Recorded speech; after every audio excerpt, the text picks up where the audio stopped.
വെള്ളിയാഴ്ച രാവിൽ എന്ന പോലെ വെള്ളിയാഴ്ച പകലിലും ദുആ അധികരിപ്പിക്കൽ സുന്നത്താണ്.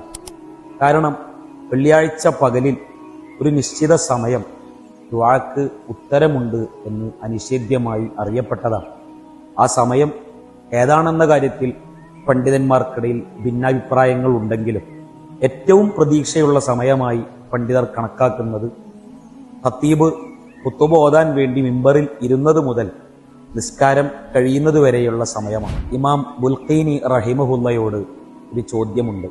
ഖുതുബ കേൾക്കാൻ വന്നിരിക്കുന്നവൻ ഖുതുബ ശ്രദ്ധിച്ചു കേൾക്കേണ്ട സമയത്ത് എങ്ങനെയാണ് ദുആക്ക് ഇജാബത്തുള്ള സമയം പ്രതീക്ഷിച്ച് ദുആ ചെയ്യുക? ഇമാം ബുൽഖീനി റഹിമഹുല്ലയുടെ മറുപടി, ദുആ ചെയ്യുന്നതിന് ഒരിക്കലും നാവുകൊണ്ട് മൊഴിയുക എന്നത് നിബന്ധനയല്ല, മറിച്ച് ദുആ ചെയ്യാൻ ഉദ്ദേശിക്കുന്ന കാര്യം മനസ്സിൽ കൊണ്ടുവന്നാൽ മാത്രം മതിയാകുന്നതാണ്.